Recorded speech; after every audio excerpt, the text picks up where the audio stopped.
Finish brushing your teeth and come to bed, kids. Coming!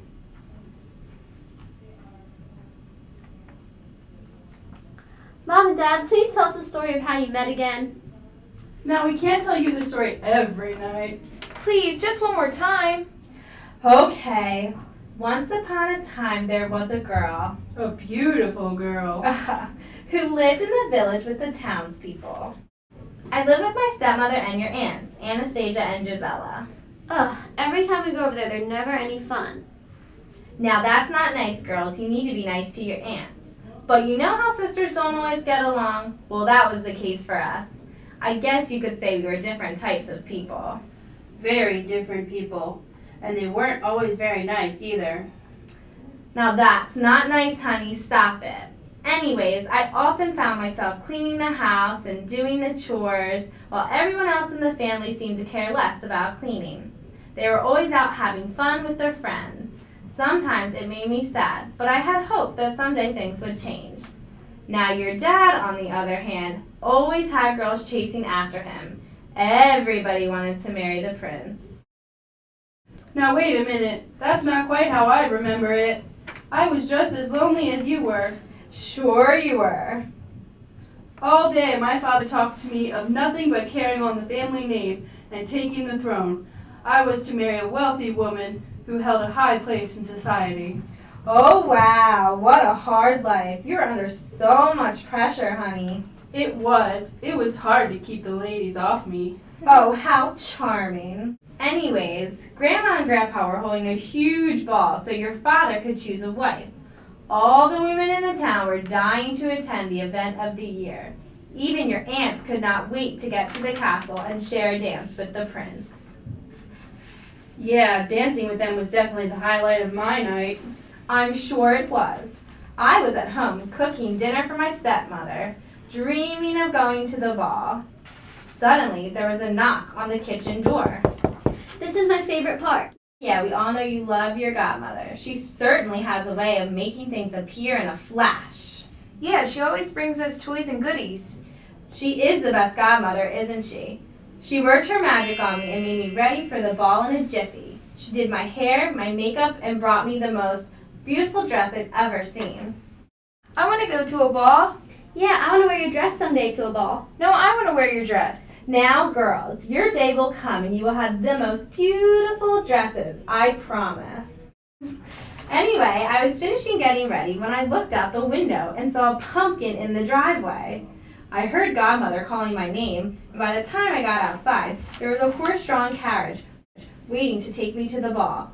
I knew I had to be back by midnight so my stepmother wouldn't realize I was gone. So I walked into the ball and felt so out of place because there were so many pretty girls. My face turned bright red and I almost turned around to leave. I remember seeing you at the top of the staircase. Yeah, right. You were too busy dancing with all the other girls. Oh, come on, I still ended up with you, didn't I? As soon as I saw you, I started walking up the stairs to meet you. Yeah, I don't know about that. I sensed some hesitation. Oh, stop it. You know I never hesitated for a second. Anyways, so we danced, and the ball ended, and here we are. No, that's not how it went. It is past your bedtime. I think we've had enough for tonight. No, come on, please just finish the story. Okay, fine, but then it's bedtime. So then a slow song came on, and your father asked me to dance. That was the most nervous I've ever been in my entire life. Yeah, right. You nervous? I don't think so. I was. I knew my father was watching, and you didn't look half bad. Oh, thanks. Oh, stop it. You know you looked beautiful. So the music stopped, and I suddenly heard the clock. I completely forgot about the time, and I ran as fast as I could. Yeah, you did. I couldn't even catch up with you. Don't you wish you could still run like that? Haha, I can still beat you. I got home just in time, but I tripped down the stairs and lost a shoe. Yeah, you were running so fast I never even got your name. How did you find out her name again? Well, your mother, being the klutz she is, lost her shoe on the staircase and I picked it up. I wanted to return it to her, but first I had to find out who she was.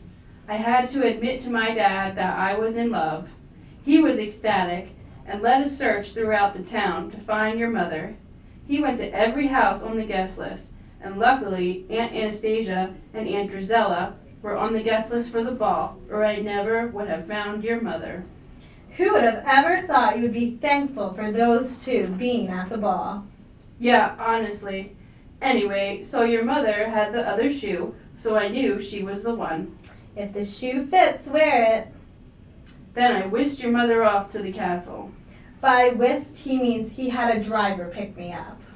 So, of course my father was ecstatic, as he was, planned a huge, over-the-top wedding. It was absolutely amazing. Then, afterwards, Grandpa gave your mom and I part of his land, which is where we built our house. I love this house. Me too, and I love our room. Well, we made it just for you guys. Yes, when your mother found out she was having twins, we went straight to work on your room. Then one morning, you two finally arrived. Yeah, and I came first. Yeah, I'm well, the I oldest. came second. First is the worst, second is the best. Girls, we love you both so much. It doesn't matter who was born first or second. But now, it is time for you to go to bed. Sweet dreams. Love you. Night, Mom. Night, Dad. Love you too.